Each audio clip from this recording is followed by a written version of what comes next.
Good morning. Shout out, Minnesota. Shout out to post-election 2022. Goodbye to another season of emperors in their new clothes shaming us all for our nakedness. To whole invisible generations made visible during election seasons, in costumes as flame-throwing versions of themselves in a past just as strange as today. Shout out to the end of elections and welcome to the instant beginning of a brand new cycle. Shout out to justice.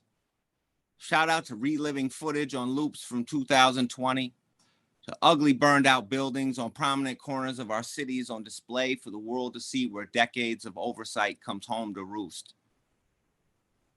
Special shout out to all the great myths, to laws snuck into session, their greatest violence oozing itself out years later, to life sentences without parole, and to prison population bombs blamed on those who live in those places.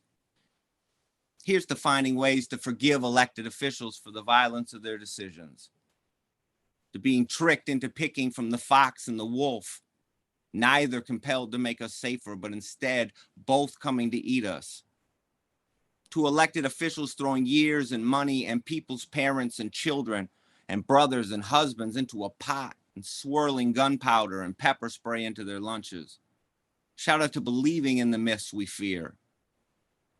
Goodbye to a version of justice that only comes with the swing of a hammer, the locking of brakes, and the shutting in of our problems. Goodbye to the world you created to make these myths come true. Shout out to aspiring local politicians who've used the poor and the sick to get themselves elected, then run for president on the crushed skeletons of those wedged into the boxes that only sort of fit asymmetrically within larger boxes. Shout out to our people, still living in the boxes we made for our problems. Bodies a bowl of soup for bad knees now, enlarging prostates and failing kidneys. Still believing in their own humanity, still making art and still switching in when a bell tells them to. Still eating the porridge from the kitchens of the fearmongers. Most will get old waiting on legislation, waging wars with captors over what is theirs and what they deserve. They will watch the emperors at every level of their incarceration turn keys and point fingers. Will see the nakedness and be punished for pointing it out. Shout out to all those scary man politics and safety for the property of some at the sacrifice of entire families.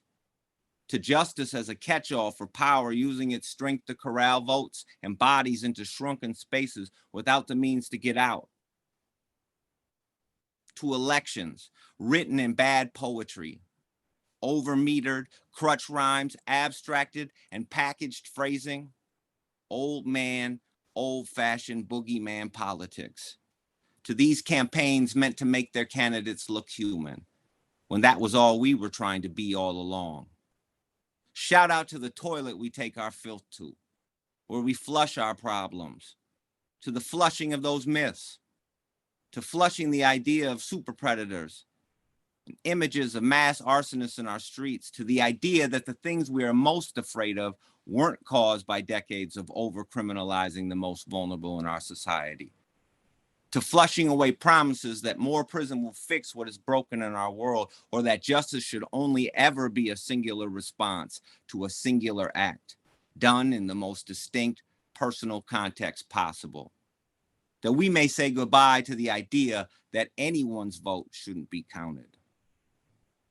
So shout out to the re-enfranchising of human beings. Shout out to those still disenfranchised, running civic engagement programs even after being discounted from the rights that make them human in this society.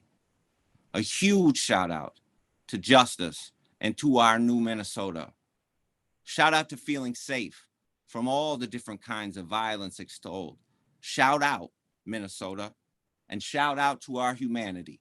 Thank you.